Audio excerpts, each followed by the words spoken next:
We just got back from the midnight showing of Harry Potter and Deathly Hallows Part 2. Mm-hmm. And... What time is it? What time is it, Matt?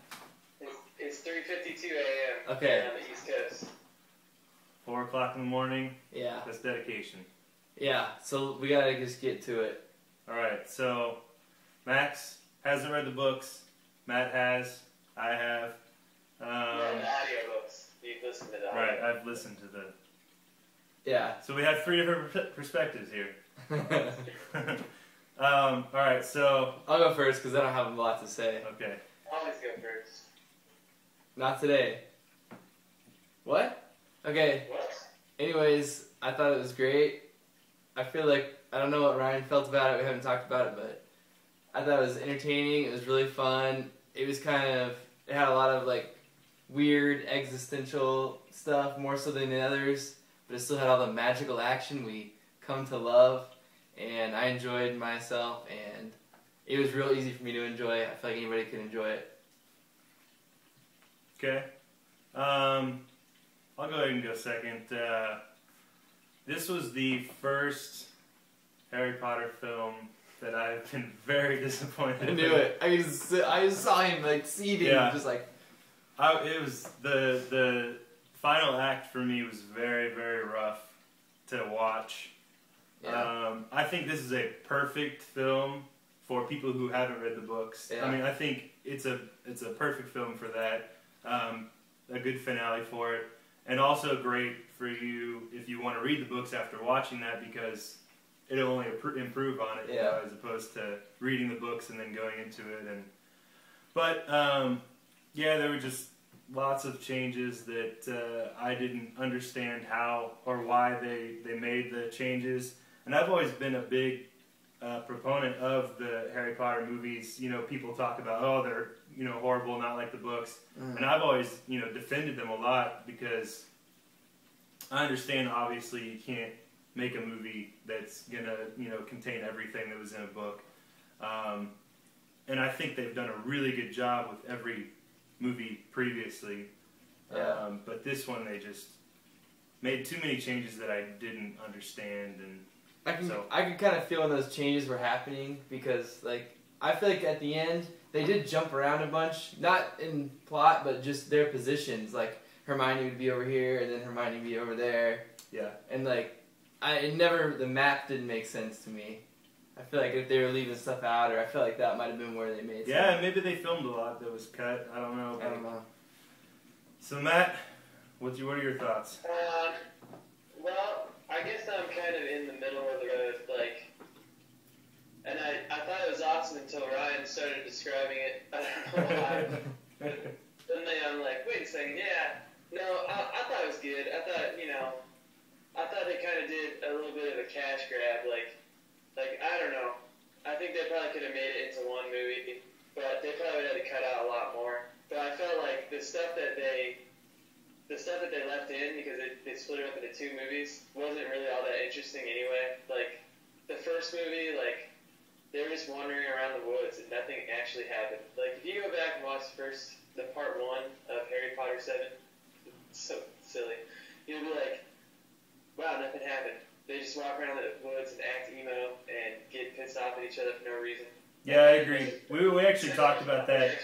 We actually talked about that at the theater. Like, the first one, or yeah, the part 1 is really like, I just have no desire to watch it again compared to the other ones, because they're like, yeah, it's really kind of a boring, of the series, it's kind of the more boring movie. Yeah, it doesn't have the same feel.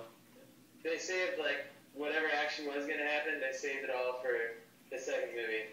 And I don't know, like, I didn't feel like books, I guess they had those awesome stuff, but they haven't paid attention at all to Neville, so like, cut this snake's head off, and everyone in the audience cheered. I cheered, don't get me wrong, because, you know, but I didn't feel like it had any emotional resonance, not like in the book. Yeah, I agree. Was there a lot of cheering throughout the movie in your theater? Everyone cheered for when Mrs. Weasley killed that one Of course. crazy lady. of course, because Spoilers. she said the B word. I guess that's impressive to everybody. Well, at our theater, everyone kept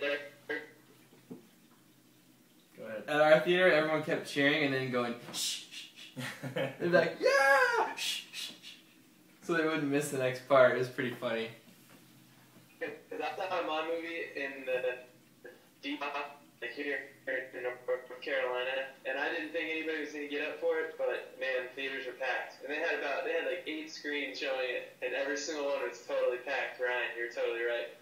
Yeah, man. I don't know why. I didn't know it would have this much appeal to everybody. Like, Yeah, this movie's definitely it's gonna break records. Yeah. You know, for the opening weekend. Yeah, it's packed. But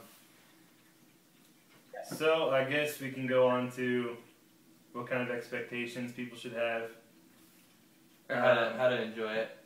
Right, to go in to enjoy it. I think you know, going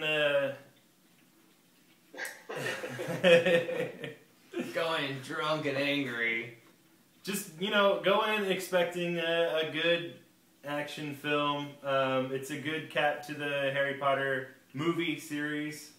There's plenty to be had in the movie. You know, there's a lot of cool special effects, a lot of good moments.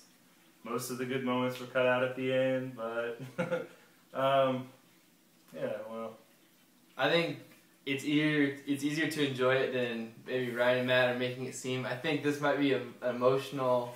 You know, it's the end of a long journey for them, nope, that's not it. and sometimes they got to sit on it and think about it.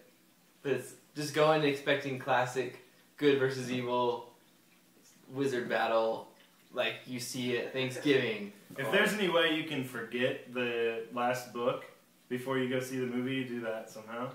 Yeah. maybe that's why I liked it a little more, because it's been, like, I read it when it first came out a couple of years ago, and then, you know. Yeah, and maybe that's why I liked it a lot, because I haven't read it. Yeah. Well, as far as I'm concerned, you know, you've probably seen the other 7 Harry Potter. I decided that it was just a little bit too much for you to watch a bunch of adults throwing wizard fire around. So I think you've already made your mind up whether or not you're going to see this movie. I'm talking like to the that going to change your opinion. Podcast. I don't know if I'm doing that. You sound like Max Headroom that whole time, but I think basically you said, go see it. Go see the movie. Technical difficulties. Alright. I got one story. Am I coming through clear enough for one story? Yeah. Yeah. Right now you're good. Okay, I was sitting there with the glasses on, and Katie had Twizzlers, and I didn't have a wand, so I started playing with the Twizzlers as a wand. And these 2 ladies walked up trying to get through our seats, and like one was kind of skinny and one was not so skinny. And the skinny one was like, just follow me, and like moved through like really fast past everybody. And then the not so skinny one would it was clear that she wasn't gonna be able to get through. And for some reason I was like, here, I'll help, and like I waved my Twizzlers at her, and I was like, shrink it, bye-bye. That's really mean. Yeah. I know everybody laughed, and it was terrible because the peer pressure got me, and everybody laughed, so I felt good, but then afterwards I felt terrible. Yeah. I'm a bad person, I just wanted to confess that. Well, podcast. I mean, Twizzlers are a low-fat candy, so it could have been like you're making a comment on the candy. But Ryan almost got us beat up by a bunch of girls in a car because we both were trying to get out, and Ryan wouldn't stop, and they wouldn't stop, and we almost had the slowest collision of all time. And then we were in a line, and they wouldn't stop honking. It was super embarrassing, and then they were like, and they were like, everyone's trying to get out, you a-holes.